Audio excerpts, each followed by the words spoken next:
Nós estamos estudando neste culto a carta de 1 João. E nós já estudamos o capítulo 1, capítulo 2, o capítulo 3 e hoje estudaremos o capítulo 4. Por isso quero convidar os irmãos a abrirem sua Bíblia na primeira carta do apóstolo João, capítulo 4. Se Deus nos abençoar, terminaremos o capítulo 4 hoje. Do contrário, terminaremos onde Deus assim permitir e nas próximas semanas retomaremos de onde temos parado. Amém? Todos encontraram? Versículo 1. Amados, não deis crédito a qualquer espírito. Antes, provai os espíritos se procedem de Deus, porque muitos falsos profetas têm saído pelo mundo afora. Nisto, reconheceis o Espírito de Deus. Todo espírito que confessa que Jesus Cristo veio em carne é de Deus.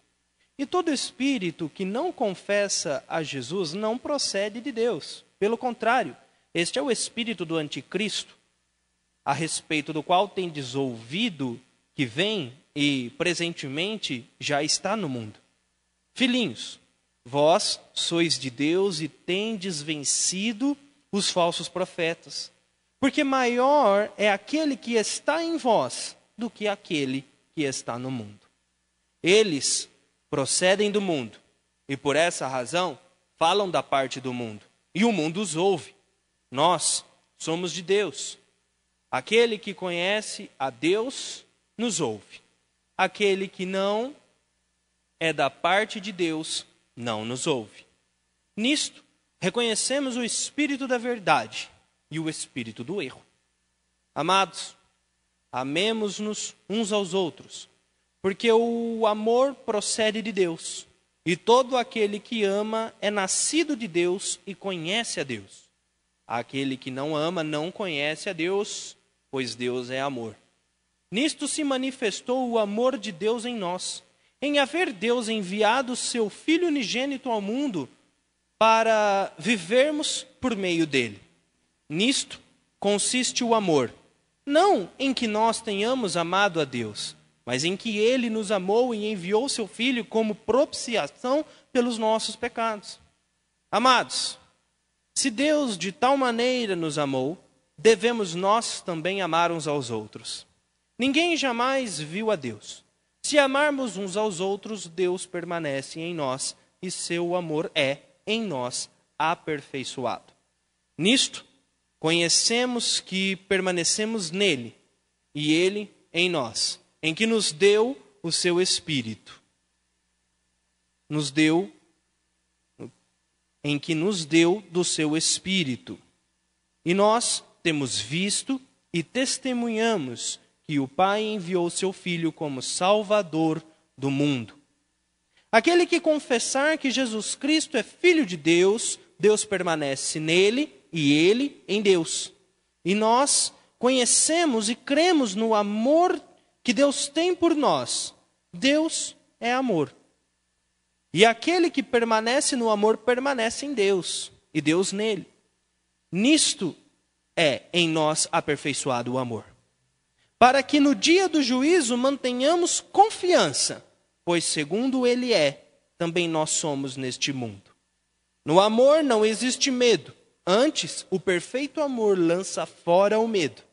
Ora, o medo produz tormento, logo, aquele que teme não é aperfeiçoado no amor. Nós amamos, porque ele nos amou primeiro. Se alguém disser, amo a Deus, e odiar ao seu irmão, é mentiroso. Pois aquele que não ama a seu irmão, a quem vê, não pode amar a Deus, a quem não vê. Ora, temos da parte dele este mandamento, que aquele que ama a Deus, ame também a seu irmão. Abaixe a sua cabeça. Senhor Deus e Pai Todo-Poderoso, te pedimos Que o Senhor nos revele através do teu Espírito Santo a tua palavra e a coloque no mais profundo do nosso coração. Te pedimos, Deus, que o teu Espírito Santo fale conosco. Deus, que não sejam minhas palavras, Pai, porque eu nada tenho a acrescentar a ninguém. Mas o Senhor tem palavras de vida eterna. O Senhor tem palavras vivas e verdadeiras. E é sobre essas palavras que nós depositamos a nossa fé, a nossa esperança. Senhor amado, seja conosco nesta tarde, em nome de Jesus. Amém. Amém? Um dos grandes propósitos de João a escrever esta carta é convencer os crentes a terem dentro de si a certeza da salvação. A certeza de serem filhos de Deus, co-herdeiros de Jesus Cristo. A principal tese do apóstolo João nesta epístola é provar que também temos a vida eterna e que podemos nos apegar a isso e ter a certeza de que fomos salvos. E ao longo desta carta, o apóstolo João ele trabalha algumas provas, provas seria. Ele trabalha a prova doutrinária, naquilo que você crê. Ele trabalha a prova social, se você ama ou não ama, como você se comporta com o próximo. E ele também trabalha a área moral, do testemunho, do exemplo, né? E nesse capítulo 4, ele foca em duas destas provas que nós temos visto ao longo desta carta toda. A prova social e a prova doutrinária. A prova doutrinária é a fé e a prova social é a prova do amor. Então, por isso que eu dou o título a essa mensagem da seguinte forma: como conhecer um verdadeiro cristão? Como conhecer um verdadeiro cristão? O primeiro ponto que eu gostaria de falar: um verdadeiro cristão é conhecido por aquilo que ele crê. O verdadeiro cristão é conhecido por aquilo que ele crê. Não adianta nós crermos numa mentira. Mesmo que tenhamos a melhor das boas intenções, não podemos crer numa mentira. E o fato de sermos inocentes, e o fato de sermos sinceros em crer na mentira, não nos livra do fato de que a mentira é para nós prejudicial. A mentira é prejudicial e nós devemos crer naquilo que é correto, na palavra pura que Deus nos deixou. Um pouco do contexto do que estava acontecendo. A igreja na Ásia Menor, no final do século, estava sendo atacado por muitas heresias, dos chamados gnósticos. E eles estavam pregando heresias absurdas. Eles estavam negando a divindade de Deus, eles estavam negando a humanidade de Cristo, eles estavam pregando um falso Cristo, um falso evangelho, uma falsa fé, um falso amor, pregando que poderia se ter que atitudes imorais, que não havia problema, e eles estavam com essa pregação, os chamados gnósticos. E é nesse contexto que o apóstolo João nos escreve e nos diz que não podemos ter uma fé ingênua, não podemos aceitar tudo o que vem até nós sem uma crítica, sem um filtro, porque não é sadio a nós. Em primeiro lugar, o apóstolo João diz, no versículo 1, amados, não deis crédito a qualquer espírito. Quando lemos aqui, amados, não deis crédito a qualquer espírito, nós também podemos entender que essa palavra espírito equivale ao ensinamento que estava sendo pregado. Não deis crédito a qualquer ensinamento. Não deis crédito a essa mistura de cristianismo com filosofia, com bagunça, que era o que os gnósticos estavam apresentando naqueles dias. Não deis crédito, o apóstolo João vai nos dizer. Mas o interessante é que nem sempre a heresia, ela vem com uma mentira escancarada. Porque as piores heresias e as piores mentiras, ela vem sempre acompanhada de uma verdade. Por isso, a necessidade de estarmos atentos, a necessidade de estarmos sempre vigilantes. O que temos ouvido, o que temos colocado para dentro dos nossos corações. E eu não digo isso a respeito somente do púlpito e das pregações, mas é um conselho que você ouve de alguém que não conhece a Deus. É uma palavra, é um ensinamento da televisão, é o conselho de um ímpio, é tantas coisas que quando menos perceber, já está dentro de nós. E já passamos a acreditar e aquilo já tem lugar no nosso coração. E às vezes são frases e conceitos que se levantam contra o reino de Deus. Frases e ideias que se levantam contra o reino de Deus.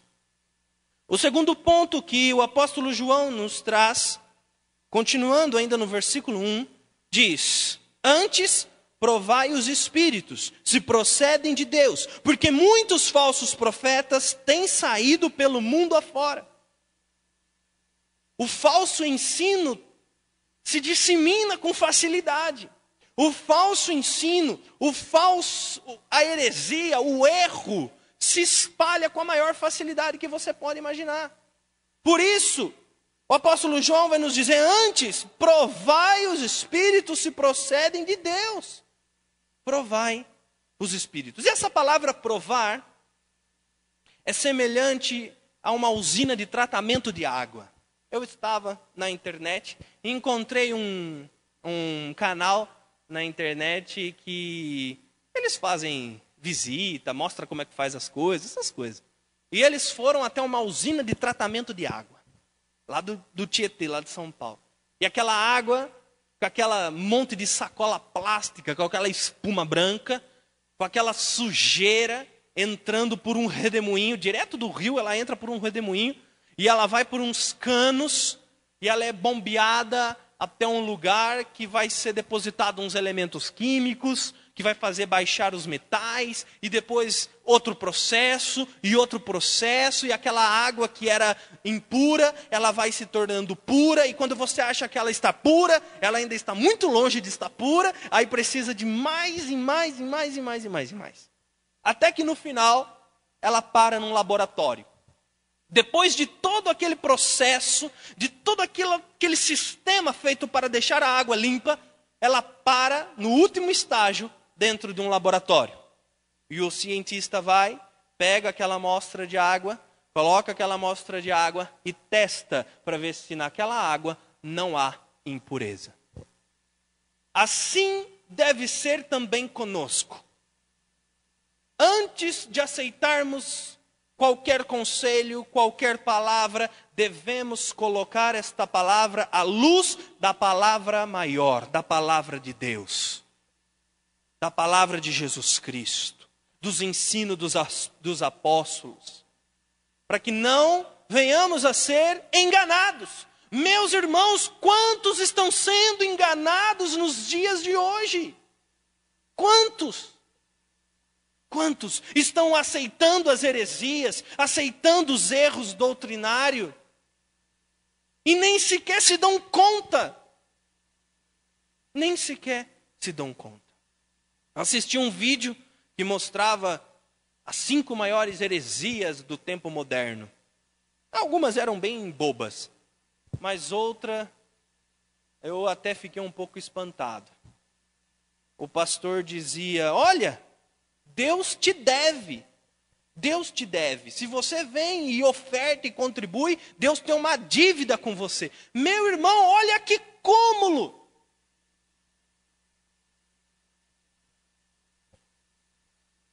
Devemos provar os espíritos se procedem de Deus. Em terceiro lugar, João nos fala no versículo 2 e 3, que diz assim: nisto conhecereis o Espírito de Deus. Todo espírito que confessar que Jesus Cristo veio em carne é de Deus. E todo espírito que não confessa Jesus não procede de Deus. Pelo contrário, este é o espírito do anticristo, a respeito do qual tendes ouvido que vem e presentemente já está no mundo. Os falsos mestres estavam enganando as pessoas, estavam negando a divindade de Cristo e negando a humanidade. Então, eles diziam, não, Jesus Cristo não é Deus. Uma outra parte desses falsos profetas diziam, não, Cristo não tinha corpo. Cristo não tinha corpo, ele era apenas um espírito iluminado que pairava. Só que quando você diz que Cristo é um espírito e que ele não tem corpo, então você nega também a ressurreição dele. E você simplesmente deixa de crer que ele é o nosso exemplo, que ele é o nosso sumo sacerdote, que ele é o nosso Senhor. E você também deixa de crer que nós, assim como ele, teremos um corpo, agora regenerado.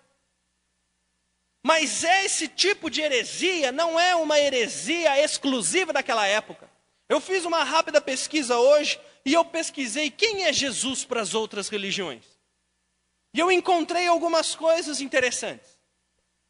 Eu encontrei, por exemplo, o hinduísmo, uma religião com números expressivos. E na página dizia, Jesus é um bom homem e um sábio. E apenas isso. Um bom homem e um sábio. Negando a divindade do nosso Senhor Jesus Cristo. Procurei também no budismo. E o budismo nem faz questão de citar Jesus. Mas na página que eu encontrei, dizia que Jesus é apenas um homem sábio. Um homem inteligente que veio, não nasceu de uma virgem, não ressuscitou, não é Deus, muito menos filho de Deus, é apenas um homem sábio. Também pesquisei espiritismo. Para os espíritas, Jesus é o modelo de ser humano mais perfeito que Deus ofereceu. O modelo de ser humano mais perfeito que Deus ofereceu. Não fala nada de divindade, de filho de Deus, de Senhor, de Salvador. Pesquisei também judaísmo. Esse, na minha opinião, um dos piores que eu encontrei. No judaísmo, claro que não o messiânico, existem judeus messiânicos que creem em Jesus Cristo. Mas o judaísmo tradicional, lá da religião judaica, que é até hoje lá, é diferente. Eles negam que Cristo ressuscitou, eles não negam que Cristo existiu, mas eles negam que Cristo ressuscitou. E quando indagados sobre o corpo, eles dizem, foi um jardineiro que roubou. Um jardineiro que roubou o corpo de Jesus Cristo. Quando perguntaram se Cristo era de fato filho de uma mulher virgem, eles disseram, isso é loucura, é impossível, não pode haver. Maria teria tido um caso com um homem chamado João e depois se separado e buscado a José. Islamismo. Para o Islã, Jesus permanece em uma posição de respeito e reverência dentro do Islã. Respeito que considera Jesus Cristo como um profeta e até um apóstolo de Deus, mas nada mais do que isso.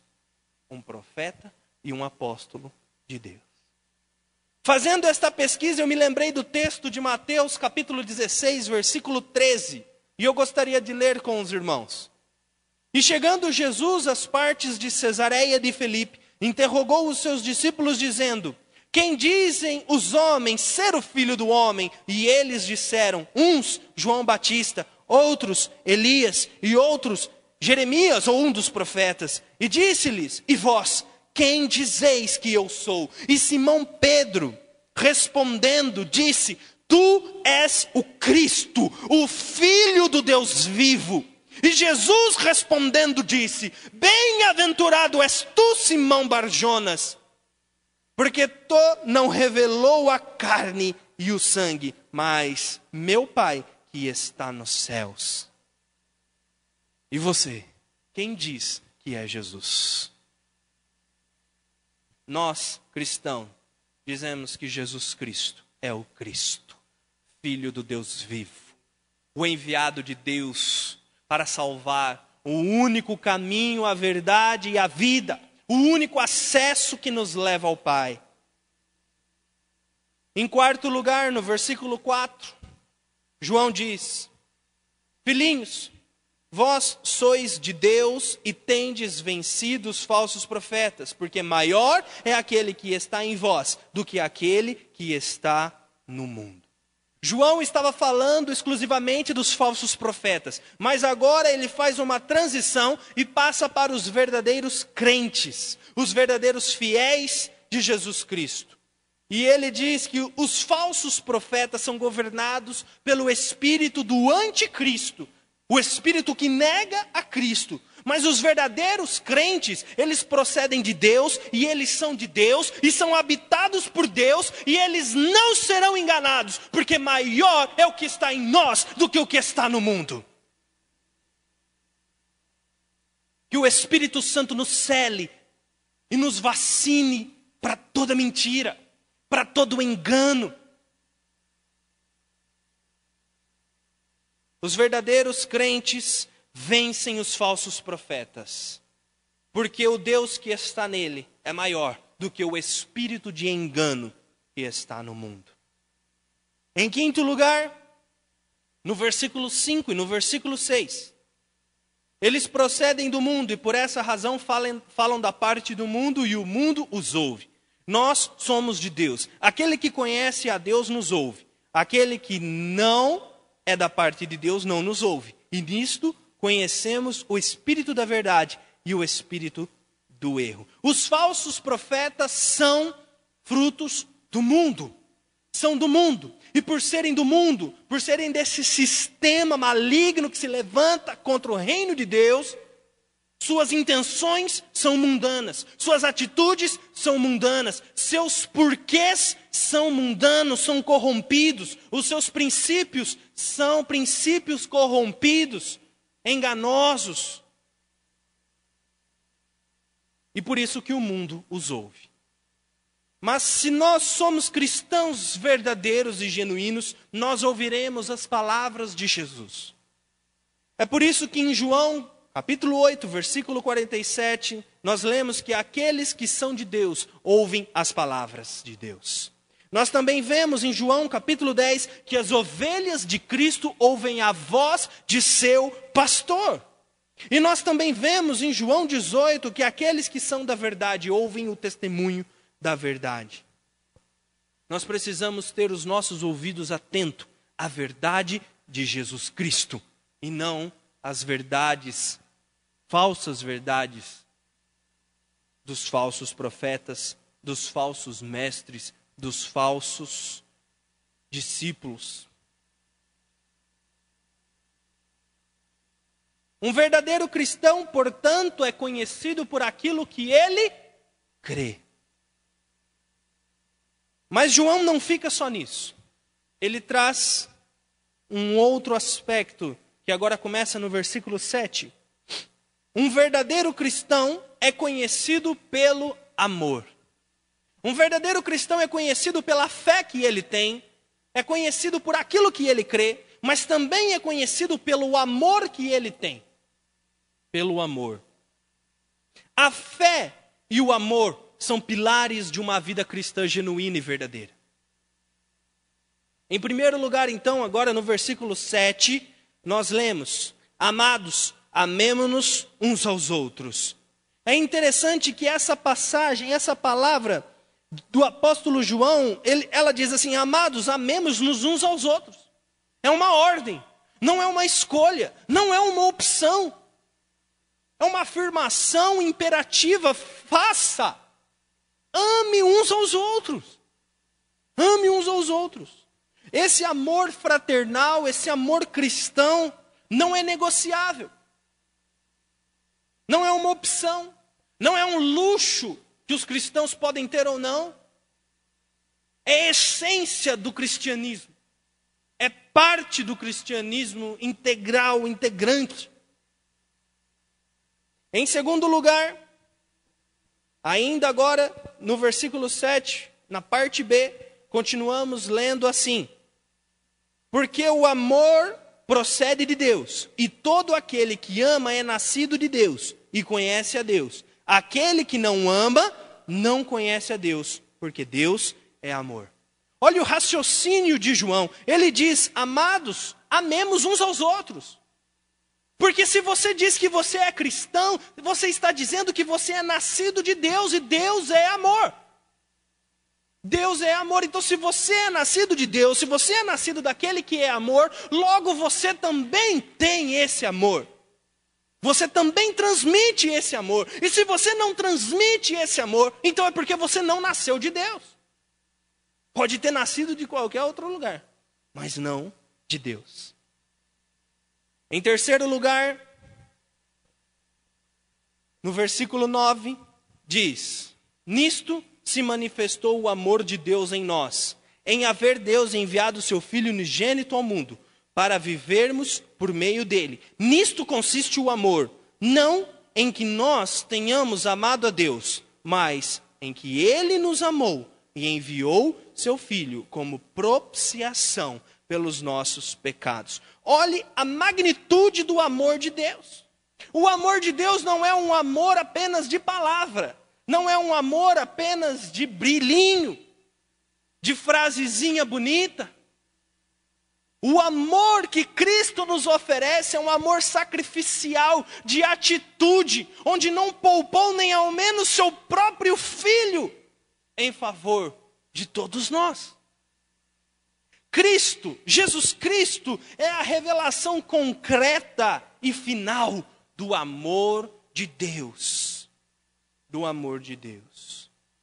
O amor verdadeiro é provado pelo alto sacrifício. E Deus nos amou e enviou seu Filho. Olhe o versículo seguinte, o versículo 11.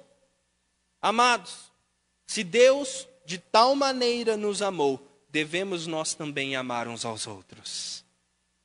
Da mesma forma como Deus demonstrou o seu amor para conosco, enviando o seu Filho em meu lugar, para pagar os pecados meus, esse amor maravilhoso que tenho recebido de Cristo, agora me inspira a transmitir esse amor também. A transmitir esse amor aos meus vizinhos, a transmitir esse amor à minha família, aos meus colegas e a todos que estão à minha volta e os que estão longe também.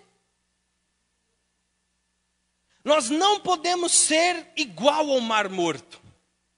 O Mar Morto em Israel recebe vertentes de vários rios e tudo para ali. Devido a essa função, acumulou-se ao longo de muitos anos muito sal. Deixou aquele mar extremamente salgado, impróprio para a vida. Só acumulou, guardou para si e morreu. Devemos ser que nem o mar da Galileia, que recebendo muitas vertentes, também enviou muitas vertentes. E se tornou um mar vivo, cheio de peixes, cheio de vida.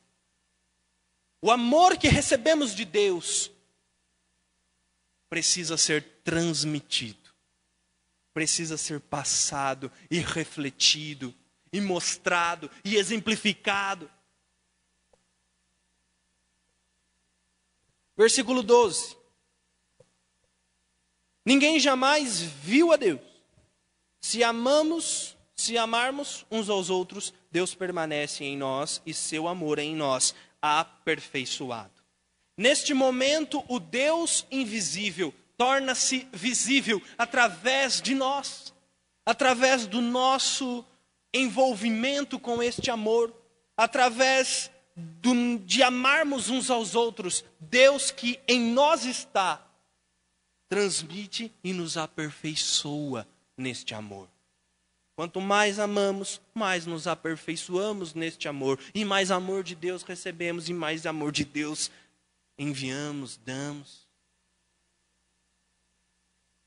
Quando amamos uns aos outros, o amor de Deus em nós é aperfeiçoado. Portanto, então, um verdadeiro cristão é conhecido por aquilo que ele crê.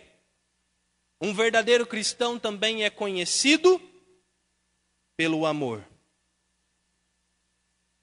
E um verdadeiro cristão é conhecido tanto por sua doutrina, por aquilo que ele acredita, como pela sua vida de prática.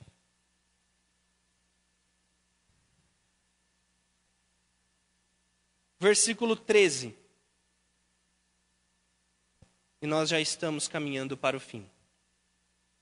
Nisto, conhecemos que permanecemos nele e ele em nós, em que nos deu do seu Espírito, e nós temos visto e testemunhamos que o Pai enviou seu Filho como Salvador do mundo. Aquele que confessar que Jesus é o Filho de Deus, Deus permanece nele e ele em Deus. E nós conhecemos e cremos no amor que Deus tem por nós. Deus é amor.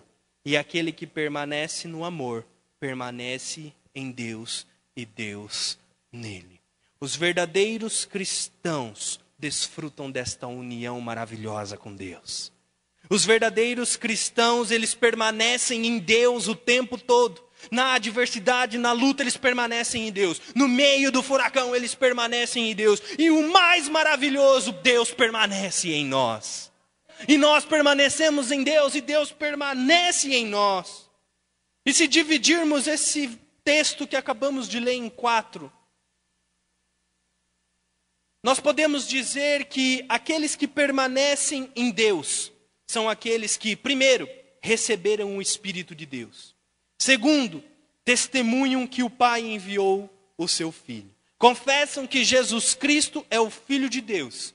E quarto, têm a plena consciência do amor de Deus.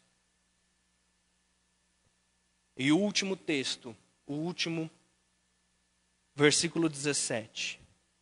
Nisto é perfeito o amor para conosco, para que no dia do juízo tenhamos confiança. Porque qual ele é, somos nós também neste mundo. No amor não há temor. Antes o perfeito amor lança fora o temor. Porque o temor tem consigo a pena. E o que teme não é perfeito em amor. Nós o amamos a ele porque ele nos amou primeiro. E se alguém diz, eu amo a Deus e odeia seu irmão, é mentiroso. Pois quem não ama seu irmão, o qual viu, como pode amar a Deus, a quem não viu? E dele temos este mandamento: que quem ama a Deus, ame também a seu irmão. Diante deste texto final, gostaria de tirar apenas 3 pontos. O primeiro, o nosso amor verdadeiro e genuíno é a nossa âncora de confiança no dia do juízo. Existia uma musiquinha que eu cantava quando era criança e que eu nunca me esqueço e sempre acabo voltando nela porque ela fala bastante comigo. Mas é uma música de criança, já cantei aqui várias vezes. Mas ela diz, se o teu coração parar de bater agora e você for embora, para onde você vai?